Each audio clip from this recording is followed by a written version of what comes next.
escreve melhor, ele não perde tanto tempo, você leva menos tempo até o seu artigo ser aceito e, no fim, você termina uma pós com uma qualidade e um conjunto de artigos aprovados. Estamos falando de uma pós-graduação. Uma das maiores fontes de estresse para o orientador é artigo, documento mais grande. Então, um relato real aqui do que eu estou falando. Você, às vezes, você não sabe. As pessoas, às vezes, me tiram do século em casa, sabe? Eu fico possesso, né? Às vezes, quando eu vejo determinadas coisas, sabe? Mesmo. Mas se tratando de uma pós-graduação, ao contrário de um pesquisador sênior que tem a vida toda para estudar o que quiser, você tem 2 a 4 anos para terminar o seu trabalho.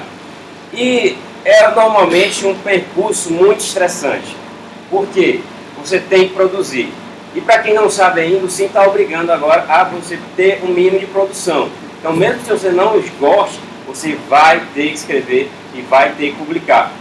Então, para isso não ser tão doloroso, o que eu sugiro, e que é uma coisa muito prática, vá incrementalmente produzindo algo de valor. Vai quebrar a sua pesquisa em pequenas produções, pequenos artigos.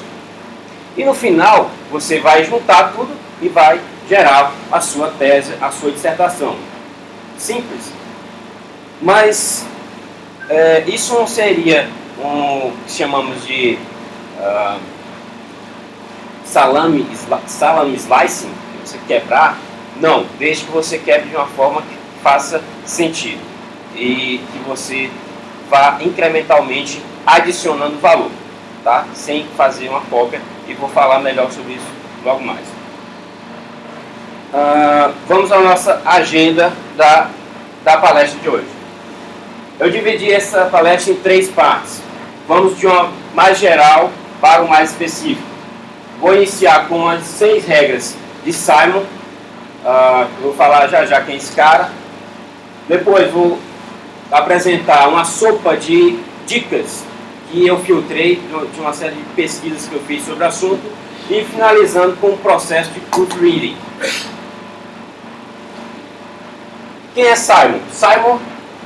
Simon Jones é um pesquisador da Microsoft, um cara muito exótico e engraçado, que trabalha já há aproximadamente 15 anos na Microsoft com a linguagem Haskell. É uma linguagem complicada, a meu ver. Mas, apesar de ser um tema muito complicado, ele passa de uma forma muito simples. Qual é a abordagem dele? A abordagem dele é levar ao extremo a simplicidade, a objetividade na escrita científica. Por isso que ele é um cara que a gente deve ouvir. Vamos às 6 regras. Primeiro, não espere. Não espere para escrever. Por quê? Porque muitas vezes as pessoas escrevem no final de um projeto de pesquisa. E o tradicional é você ter uma ideia, depois você faz a pesquisa, vai para o laboratório, faz uma série de experimentos e você escreve. Para quê? Para apresentar o que você fez. Mas segundo Jones, isso não é a melhor abordagem. A melhor abordagem é: tenha uma ideia, escreva e depois faça o seu conjunto de experimento em paralelo. Então vai escrevendo, vai fazendo, vai escrevendo, vai escrevendo. Mas por que isso? Isso não dá mais trabalho? Não porque a partir desse momento a escrita passa a ser parte da sua pesquisa, faz parte do processo e não apenas para reportar. Uma vantagem: você vai ajudar a amadurecer o que você não entende. Coloque no papel e aquilo vai, segundo as palavras dele, florescer a ideia. Você vai amadurecer de uma forma que sem escrever, você não vai conseguir pensar em detalhes mínimos e lhe forçam a pensar. Número 2, abre caminho para você conversar. Uma coisa é você ter uma ideia e começar a explicar para o seu colega. Outra coisa é parar, pensar e escrever. Obviamente, quando você escreve, vai ter um detalhamento maior. E com esse detalhamento maior, você entrega para o seu amigo: ó, tá aqui, vê se você entende. E aí, se ele não estiver entendendo, tem alguma coisa errada e vocês vão discutir e melhorar essa ideia. Então, para fechar essa questão de não espere. Escrever não é apenas reportar. Escrever é fazer pesquisa. É uma parte integrante de fazer pesquisa. Ok? Então, não espere. Não espere, comece a escrever. Mas você pode alegar. Bom, mas eu não tenho uma ideia boa. A minha ideia é muito simples, então não faz sentido eu colocar ela no papel. Eu consigo pensar em um parágrafo com duas sentenças. Aí que está. Pelo mínimo que seja, ou pelo mais simplório que seja, isso vai ser uma semente que você vai plantar e aquilo ali vai, com o tempo, amadurecer e, como eu falei, vai facilitar a conversa com os seus colegas. Então, não espere. Vamos ao ponto 2. Identificar uma ideia-chave. Esse ponto é bem interessante.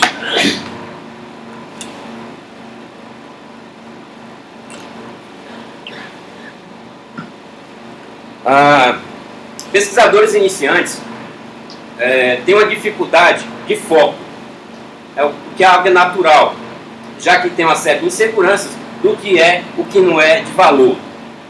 Mas Jones diz, não fique divagando, vá a um ponto específico, pense em uma coisa coesa, uma ideia pontual que tem um valor para alguém.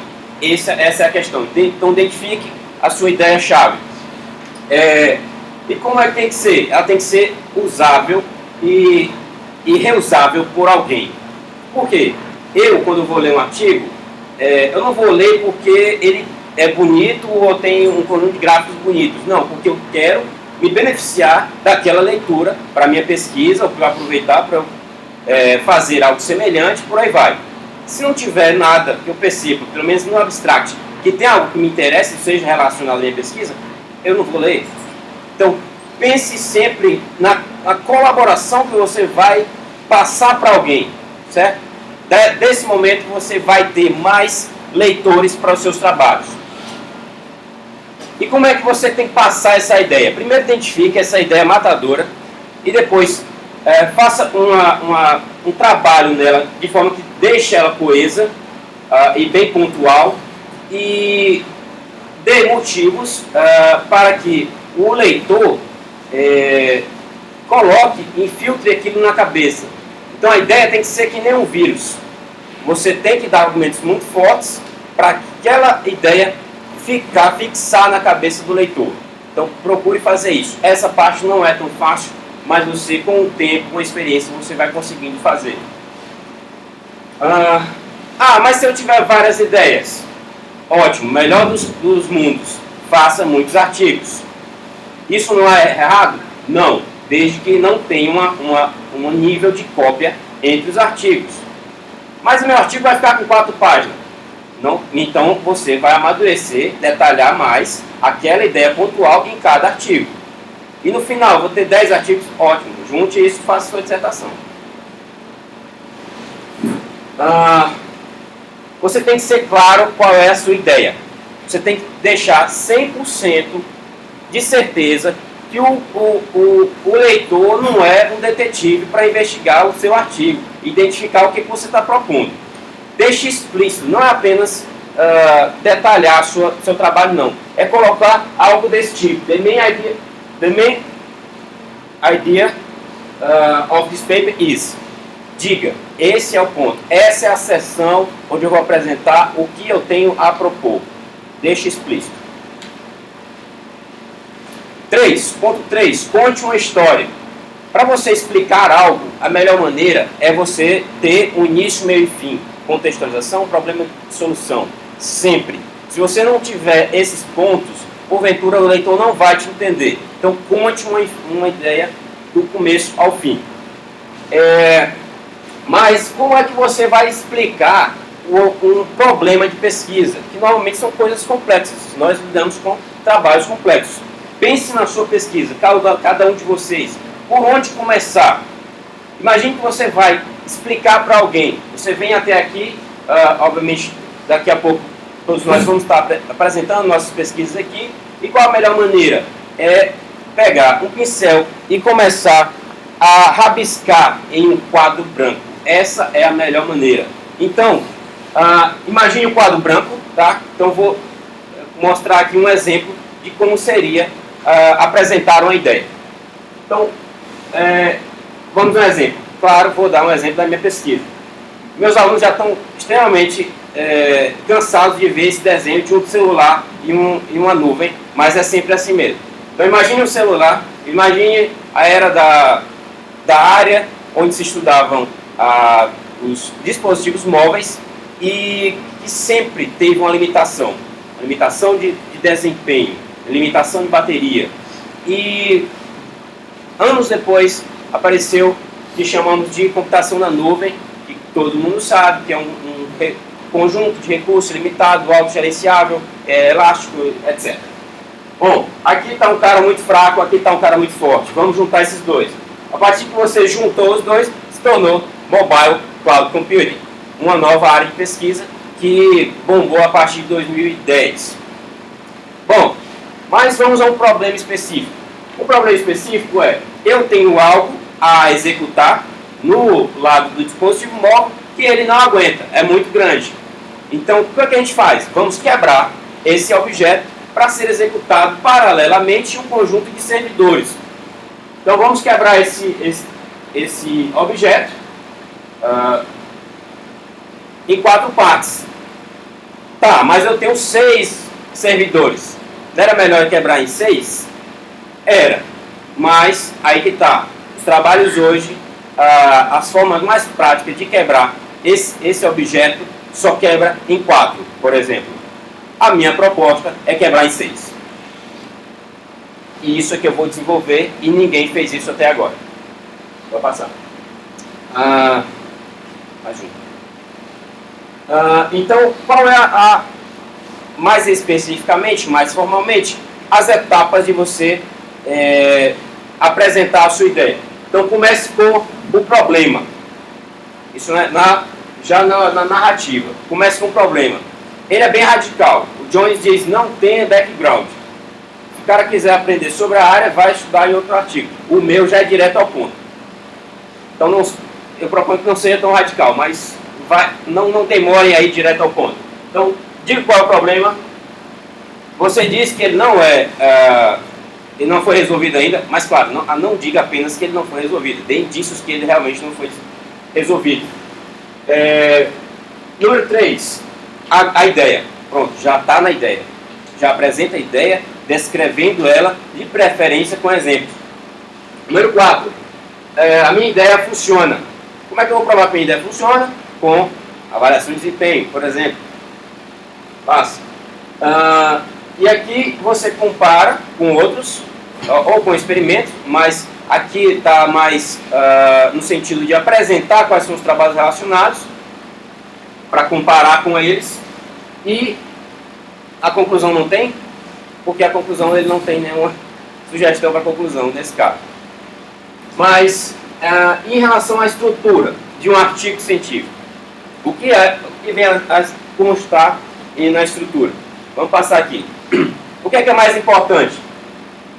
Digamos, ele fez aqui um chute de quantos leitores vão ler o meu artigo a partir, vendo, de quantos vão sobrar. Eu vou começar a ler o trabalho do título. Aí eu olho o título, ótimo. Muita gente vai ler o seu trabalho. 1000 leitores. Agora, você vai passando. O abstract. O título, como resume o trabalho, você já olha, já vê se tem ou não tem a ver. Então já cai uma quantidade de leitores muito grande. Então é importante ser claro nesse sentido e não enganar o coitado do leitor prometendo que você não cumpriu. Então digamos que tem 100 pessoas lendo seu abstract. Aqui eu faço um parênteses. Pesquisem, vão atrás de saber, para quem não sabe, o que é abstract estruturado, que é você estruturar a ideia de uma forma que deixe bem claro. Mas eu não vou abordar esse ponto aqui. Introdução. Continuo com 100 leitores, porque se o cara passou para o abstract, provavelmente ele vai ler a introdução. Mas quando chega, vai passar, no problema, aí cai muito. Aí, digamos, tem 10 pessoas apenas lendo o problema. Então, novamente, não engane o coitado do leitor. Já apresente o que você fez, pelo menos de uma forma resumida, e já na introdução deixe claro o que você fez, quais foram as suas contribuições. Faça. A minha ideia continua com o miolo da coisa, o miolo do artigo vai conter os mesmos 10 leitores, porque se ele chegou até ver a ideia, é porque ele não vai parar mais, ele vai ler até o final, a não ser que tenha uma má escrita ou algo que ele não entenda de jeito nenhum. E aí os detalhes, esse é o miolo, problema, ideia e detalhes, e trabalhos relacionados. Trabalhos relacionados aumenta a quantidade de pessoas, porque o que acontece em muitas conferências, que é algo curioso, é o cara da banca pular lá para trabalho relacionado. Se você não falou do trabalho dele, ele já não vai ler. Isso é só um exemplo. Mas, no sentido de ver quem você referenciou, vai dar um nível de confiança para sim ou para não, porque vai mostrar que você fez um levantamento do que realmente está relacionado à sua pesquisa e se você deu argumentos de por que você fez algo melhor ou evoluiu. Pode passar. Conclusão. A mesma ideia do trabalho relacionados, e só um parênteses aqui, a gente tem um artigo de conferência, ou então você tem uma página aqui, 2, 3 páginas aqui, então não demore muito a explicar o problema, no máximo uma página, para você descrever o que você está abordando, que porventura possa ser algo de arquitetura de computadores, que tem uma figura grande, e aí você tem que colocar algo até no máximo uma página. Depois vem a ideia com 2 páginas, detalhes 3 páginas, trabalho relacionado no máximo uma, mas eu acho que não precisa de tanto. Acho que uma coluna e meia já é suficiente. E termina com conclusão com metade de uma coluna, de preferência. Vamos por partes. Como dizia um professor meu, que nem o Jack Stripador. Uma página para introdução é suficiente. Se quando eu vejo um artigo de 8 páginas, 6 páginas, que ele coloca uma página e meia de introdução, eu já olho com maus olhos, porque o cara já está enrolando. Então, uma página é suficiente. Então, segundo John, vai direto ao ponto, descreva o problema, coloque as suas contribuições. Isso é primordial e poucos trabalhos fazem isso. Explicite quais são os pontos que você está colaborando para a sua área de pesquisa. Explicite qual é a seção que vai abordar aquela contribuição. E só, nada mais disso. Descreve o problema, diz quais são as contribuições e o cara já vai ler o restante do seu trabalho. Uma página, ok? Vamos a um exemplo. Deixa eu beber uma água aqui rapidinho. Vamos lendo aí essa.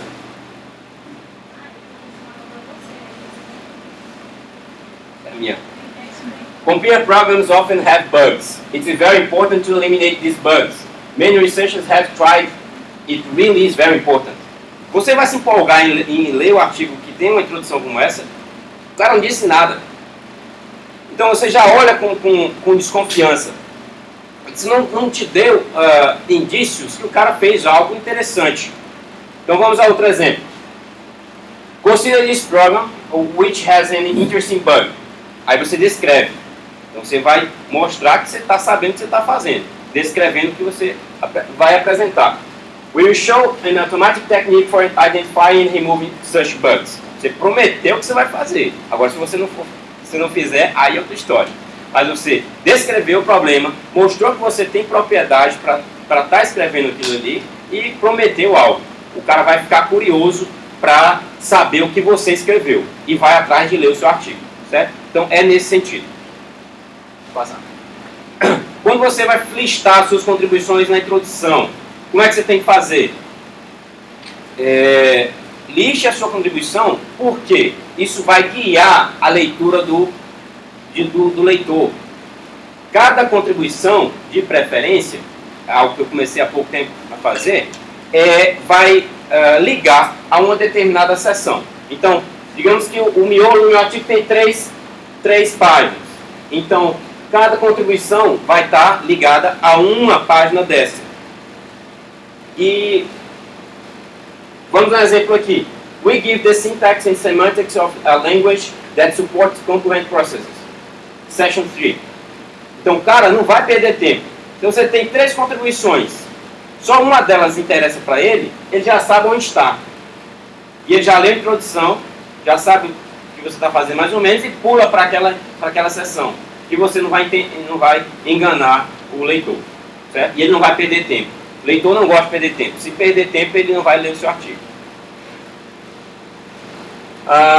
Não faça isso. The rest or the remainder of this paper is structured as follows. Section 2 introduces the problem, Section 3, blá blá blá, finally Section 8 concludes. Quem lê isso aqui, levanta o braço. Ninguém. Ninguém lê essa seção. Então, para que eu estou lá? Um ponto que eu vou apresentar logo mais se não é para estar lá, não tem que estar. Tem que ser o mais claro possível, o mais direto possível. Então, não coloque uma seção dessa no seu trabalho.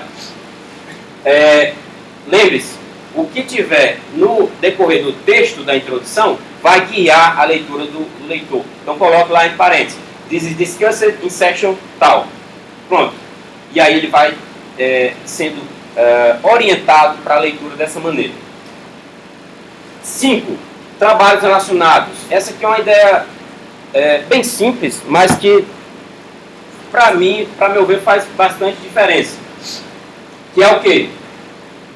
Você tem a sua estrutura e vai colocar o trabalho relacionado. Isso é 80% dos artigos que eu vejo, colocam o trabalho relacionado no começo.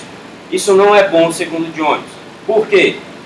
No começo do artigo, o leitor não quer ver trabalho relacionado. Primeiro ponto, ele quer ver como você resolveu o problema. Então não engane o leitor. Não faça ele perder tempo. Então jogue a trabalho relacionado lá para o final, também por um segundo motivo. Por quê?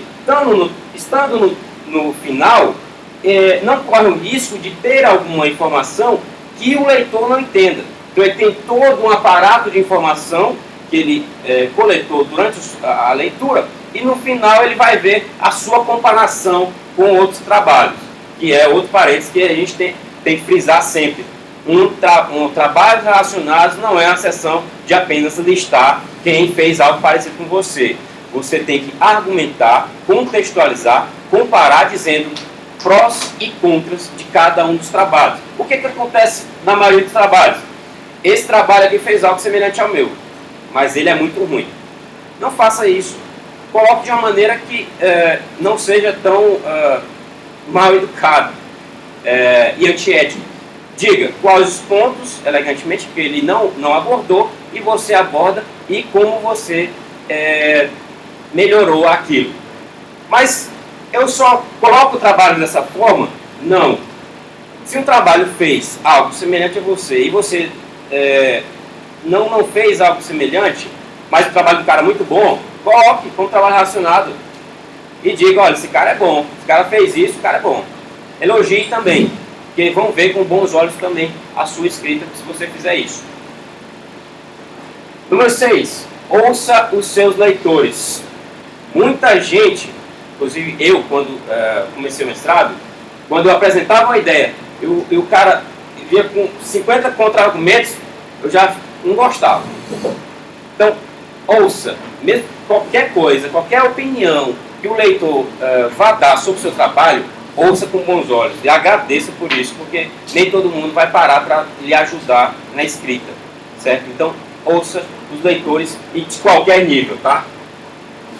Publicar não é nada fácil, todo mundo sabe. Claro, em conferências, em revistas de peso. Porque a exigência de qualidade, pelo menos na área de tecnologia, é muito grande, seja da escrita, da estruturação, organização, contribuição científica, várias sessões têm que estar de uma forma bem clara. Então, gente, isso é muito complicado. E uma das melhores formas de você trabalhar a qualidade do seu trabalho é tendo a ajuda dos seus colegas. Então tenha seu trabalho relido pelo máximo de colegas possível. Professor, mas eu vou ter 20 coautores no meu trabalho? Não é assim que estou sugerindo. Tenha um conjunto de amigos que são, vamos chamar de parceiros de revisão, que são caras que você não vai colocar só porque o autor, só porque o cara leu o seu trabalho. Mas você lê o trabalho dele, ele lê o seu e uma moeda pela outra, certo? E aí o seu trabalho vai melhorar significativamente, passando por um filtro grande de um conjunto de leitores. E isso dá para fazer nosso grupo, que como podem ver, tem um conjunto grande de pessoas que levam a sério a pesquisa. Vamos à segunda parte, que é a sopa de dicas. Só um instantinho. Acho que algo importante aqui, a gente está vendo essas regras todas aí, são muito interessantes. Agora a gente precisa olhar que isso como fosse tem que ser seguido passo a passo. Você pode discordar, tá certo? Exato. Então você tem espaço, você tem coisa que você concorda, mas tem coisa que você não concorda tanto.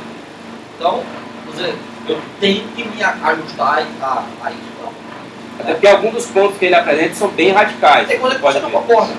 Né? Por exemplo, essa questão, dos trabalhos relacionados. Às vezes é muito conveniente estar no fim. Às vezes é conveniente estar no começo. Depende. Se você vai fazer um trabalho que você teve condições de fazer já mais um relacionamento mais profundo, você pode até fazer uma coisa mais quantitativa lá no final, até com tabelas, fazendo comparação. Se você ainda está no estágio da sua pesquisa que não está no começo de trabalho ainda, não tem resultado para fazer comparação, você pode achar que é mais conveniente colocar no começo. E pode achar que é melhor colocar no fim também. Ou seja, mas acho que a gente tem que olhar para tudo isso que está sendo colocado aqui como regras, como dicas, sugestões, direções, para a gente prestar atenção a isso. Tem que a gente se agarrar e ir até o fim. Mas tem que observar isso com muita atenção. Essa segunda parte mostra um conjunto de apanhado de dicas de como melhorar a escrita pontualmente, não em termos de estrutura, não de uma forma geral, mas pontualmente de como melhorar a escrita. E a maioria desse conteúdo, desses itens, eu coletei do livro Writing Computer Science, que eu vou referenciar no final da palestra. Mas eu peguei de outras fontes também, que referencio também no final. Vamos lá. Cada um vou dando uma pequena explicação sobre cada ponto. Primeiro, que eu acho extremamente importante, se torne um revisor o mais cedo possível. Como assim um revisor? Um revisor formal? De preferência. Quem seria um revisor formal? Um cara que recebe periodicamente uma revista, um artigo de revista para revisar. Mas eu sou muito novo na pesquisa, não tenho condições de ser um revisor. Quem está entrando no mestrado, por exemplo.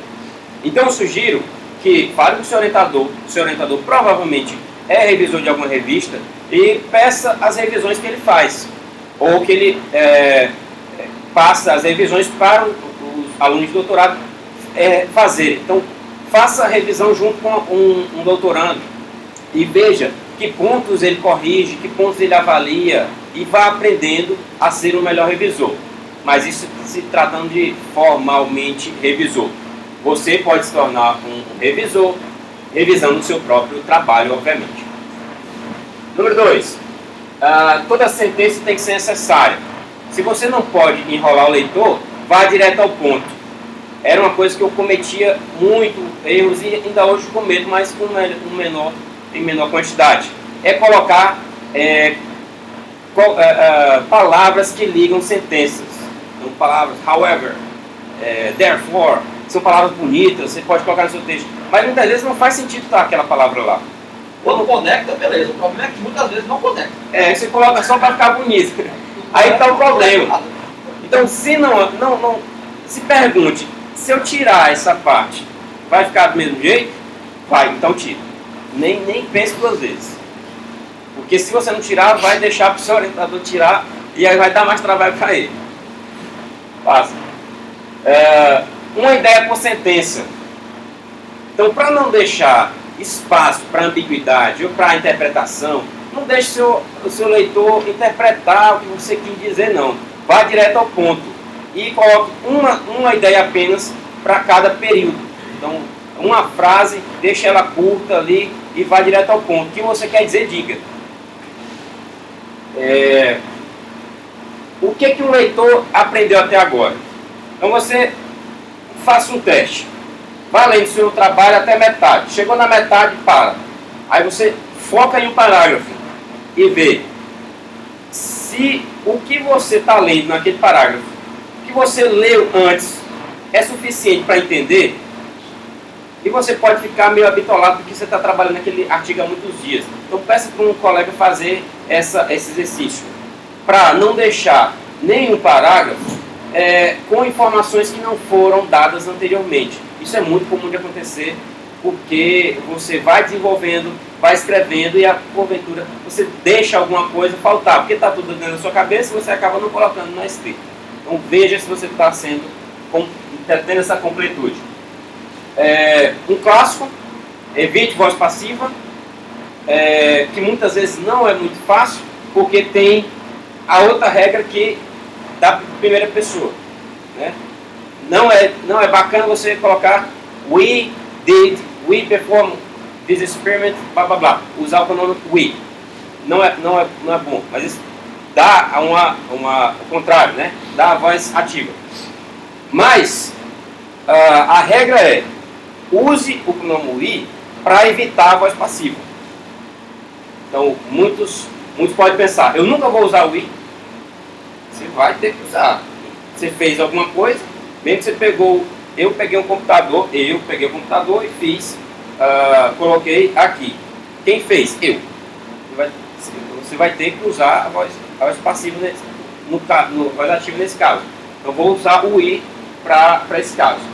Mas, se você puder evitar a voz passiva, use o we nesse exemplo específico que eu dei.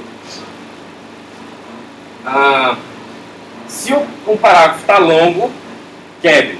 Aqui eu volto ao que o professor falou. Isso aqui não é uma verdade absoluta. Eu, particularmente, não gosto de ter vários pequenos parágrafos no meu artigo, não. Eu gosto de ter um parágrafo relativamente grande, mas que tenha uma ideia. Por quê? Porque isso pode fazer com que o leitor não perca a fluidez da leitura. Isso é melhor. Então aqui vale uma avaliação. Então veja que converse com o seu orientador qual a maneira que ele gosta de escrever. Mais um. Não use palavras difíceis ou longas desnecessariamente. Como eu já mencionei, não escreva para ficar um texto bonito. E ciência não é feita com um texto bonito, é feito com um texto claro. Então, se você vai usar a palavra first, aí você pensa, não, vou colocar firstly, que é mais bonito. Não faça isso, é first e first. Coloque a palavra mais curta possível, mais clara possível, seja direto. Outra, não use contrações. Um artigo é um documento formal. Não use gírias. Isso é básico também. Não use contrações, que pode atrapalhar a leitura. O cara vai emperrar a leitura. E essa barra aqui, isso aqui também pode atrapalhar a leitura. Não, nada que possa emperrar a leitura e tire a fluidez deve ser colocado no texto, ok? Menos é mais. Então não só um período tem que ter uma ideia só, mas todas as unidades do seu trabalho, e ele como um todo, tem que ter uma ideia só, e você deixando o mais coeso, o mais curto e direto possível. Então menos é mais. Essa aqui é uma frase que você tem que levar sempre com você. Notações. Você, um leitor, leu o abstract, leu a introdução, pulou lá para o problema, lá para a contribuição que você quer aprender, quer ver se tem alguma coisa aí com sua pesquisa, e lá tem um conjunto, uma sopa de acrônimos que é muito comum em ter uma arquitetura, definição de vários pontos, vários modelos de uma arquitetura de computadores, ter acrônimos. E o cara vai ter que identificar o que significa aquele acrônimo. Então, tal qual em programação, quando o professor de programação fala, use a variáveis com nome intuitivo, isso, do aula de programação tem que falar isso sempre, aluno adora colocar média com M ao invés de média, porque você tem que deixar claro. Então, não use um acrônimo A, B, C, D, Y. Cara, porra, o que é isso? Então, deixe bem claro e faça também uma explicação dessa notação, obviamente, antes, né? E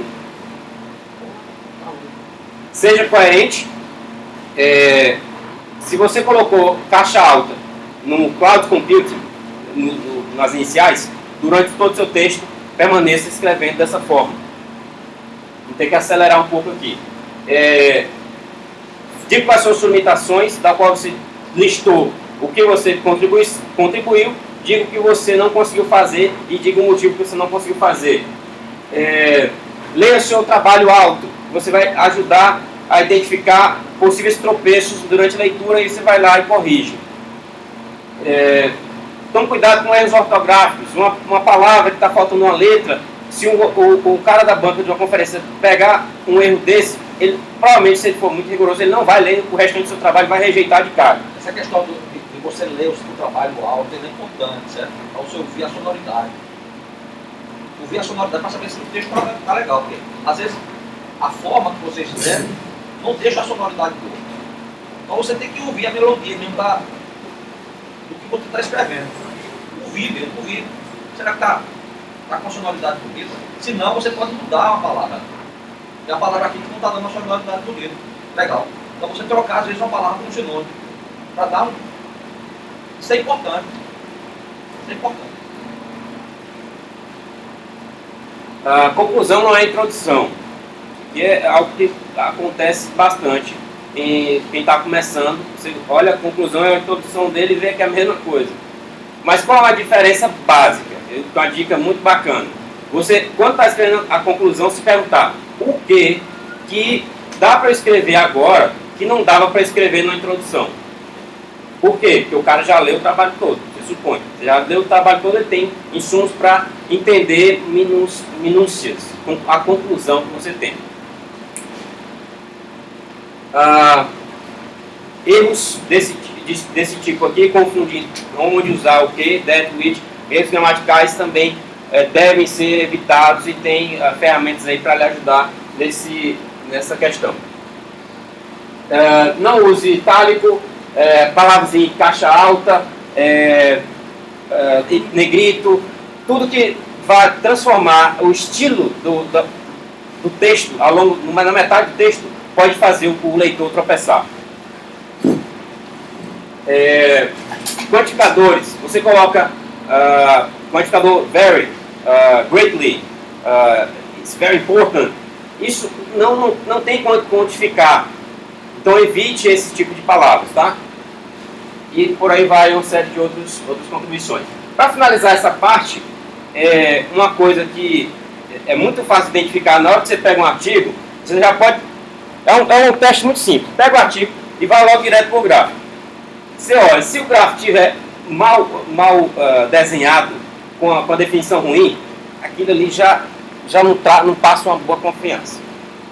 Então, se você tem algo desse tipo aqui, onde você não tem legenda, os números estão pequenos, tem um fundo esquisito aqui, tem um roxo gritante, as linhas estão uma em cima da outra, então isso não está horrível. Então o leitor, o gráfico de figura é para ajudar o leitor, isso aqui está atrapalhando, certo? Então coloque uma legenda, coloque qual é a métrica, né? A unidade, coloque um fundo branco, veja se as linhas, se o teste se imprimir preto e branco, ele vai continuar vendo a diferença, certo? Então se pergunte se só a imagem passa por esse teste. No final, quem quiser, eu tenho algumas dicas de como fazer imagens vetorizadas. Vamos para a última parte, processo de proofreading. O que é proofreading? é justamente procurar por esses erros que a gente estava falando aqui. Erros de faltar uma letra em uma palavra, erros gramaticais, concordância, tal. Ver se tem algum problema. Isso é o processo de proofreading. E você tem que fazer esse processo em 3 etapas. Como é que você faz? Primeiro, são 3 leituras. A primeira é por organização, certo? Então você vai e lê, vendo a organização. 2, lê procurando a gramática. Depois 3, lê procurando por erros tipográficos ou typos. Vamos falar sobre cada um rapidinho aqui. Primeiro, tem uma definição bem clara do que é começo, meio e fim. Então pode acontecer de você misturar, o cara não identificar. A partir daqui é a parte final do trabalho. Então tenha bem definido. Depois, qual é como posso dizer, o ponto principal de cada parte ou do todo. Então isso está bem identificado, em que mais ou menos na metade tem que ver a posição dessa apresentação, dessa ideia. A introdução e a conclusão faz o seu papel. Introdução tem que introduzir, conclusão tem que concluir. Algo óbvio, mas muita gente não consegue fazer isso, tá? Em relação ao nível de detalhes, está bem detalhado cada coisa? Isso é o ponto onde eu mais pego hoje. Porque quando eu vou explicar, eu tento deixar curto, aí quando eu deixar curta a explicação, falta alguma coisa. Aí eu fico, o meu artigo vai cá com as revisões do orientador. Transições, de uma sentença para outra, a ideia está ligada, de um parágrafo para outro, está bem ligado, tudo isso faz parte da organização. A lógica, a ordem. Eu fiz 3 experimentos. Primeiro eu fiz um, depois eu fiz outro. Aí você descreve de uma forma que não seguiu a lógica que você executou o experimento. Isso é péssimo. Porque vai acontecer de você descrever errado o que você fez. Segunda etapa, segunda leitura. Você só procurou por isso. Agora vai procurar por questão de gramática. A concordância, o sujeito e verbo, as partes do período estão constando.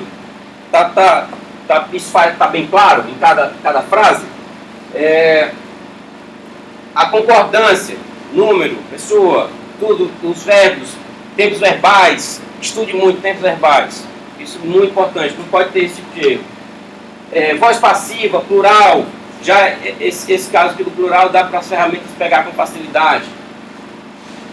E por último, questão de typos. O que typos? Erros tipográficos. Então, como eu falei, tem uma palavra faltando uma letra. Use ferramentas. Então, como eu falei, por que se o cara pegar uma palavra sua que está faltando uma letra, ele não vai ler mais o seu trabalho? Porque você tem um conjunto de ferramentas para fazer esse trabalho com você. E aí não tem desculpa você ter um erro como esse. Esse é o erro mais básico. Enquanto o cara está errando ali, imagina o resto. É isso que ele pensa. É justamente isso que ele pensa, que nem eu falei da figura. O cara vê um negócio mal feito, ele não precisa ver nem mais o resto. Isso já traz uma má confiabilidade. Falta só um momentinho. Mas, além das ferramentas, vai que a ferramenta não pega o erro, né?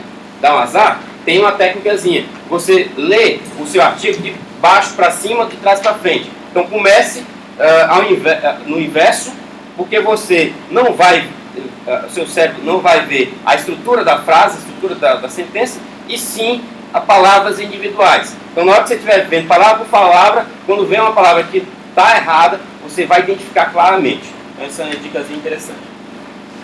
Algumas outras para finalizar aqui. Use um checklist de quê? Dos erros que você mais comete. Se você sempre manda para uma revisão e você sempre comete aquele erro, escreva, eu sempre cometo esse erro. E no próximo trabalho, agora eu vou procurar esse erro que eu sempre cometo. E aí você vai melhorar a sua escrita. Essa aqui é uma dica meio... Alguns podem discordar, mas é interessante. Dado que você tem o seu trabalho, está aqui com a cor preta, a fonte, vá e mude para vermelho. Aí pinta o texto, deixe lá um tempo, depois volta para ler. E aí você vai fazer um truque com a sua mente e sua mente vai pensar que é outro trabalho. É meio maluco, mas teste aí e depois me diga se funciona. Então, ler, faz essas 3 etapas, depois deixa o trabalho lá, vai tomar um chá, depois volta muito tempo depois para ler de novo, certo? Ou um dia depois, se você não tiver um deadline até meia-noite. Um tipo de erro por vez, você vai ver. Isso aqui é importante, porque se você for ver qualquer tipo de erro, pode passar alguma coisa. Isso até que demora mais. Então, agora eu vou procurar por erros gramaticais. Aí você lê o texto sem olhar para o conteúdo, sem parar para pensar, será que eu expliquei isso bem? Não, você tem que procurar por ter problemas gramaticais, certo? E as ferramentas? Todo mundo está ansioso para ver as ferramentas? Passa aí. Vou mostrar 4 ferramentas aqui que eu uso e que não precisa mais nenhuma mais do que essas 4 ferramentas. Então, para uma para traduzir, outra para outra para gramática e typos, outra para estilo e outra para sinônimos, tá? Então, a primeira para tradução que eu vou apresentar para vocês é o Google Tradutor, mas não é brincadeira não, ele é muito bom mesmo.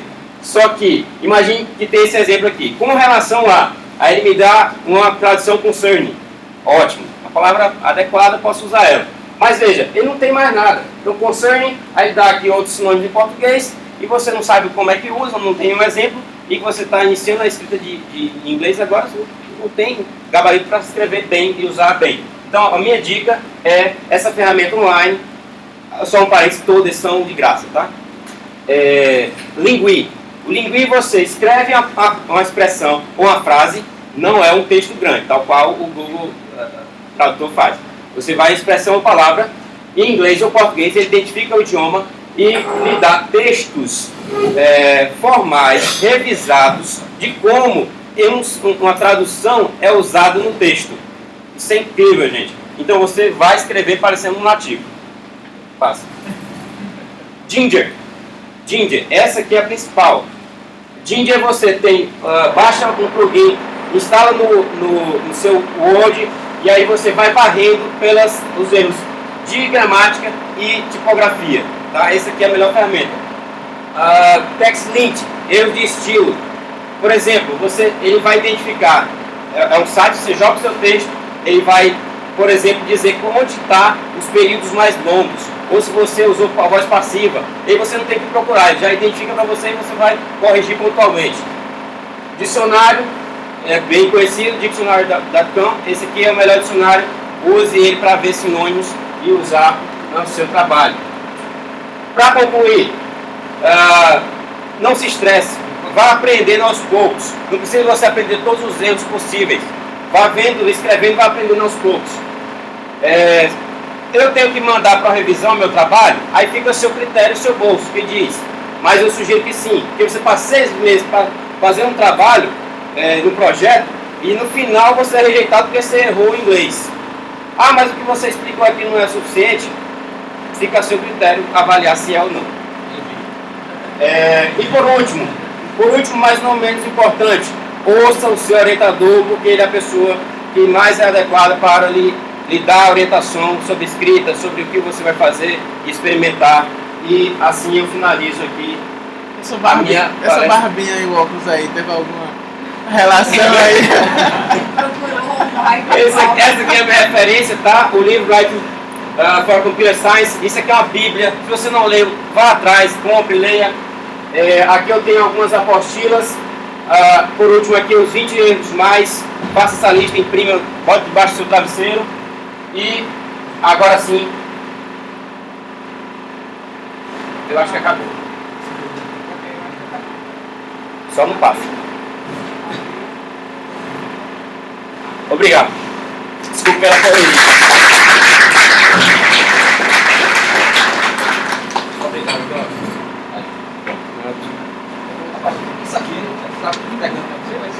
Isso aqui tá desligado. Esse aqui tá só fazendo barulho. Isso aqui. Esse já foi feito pessoal. É sobre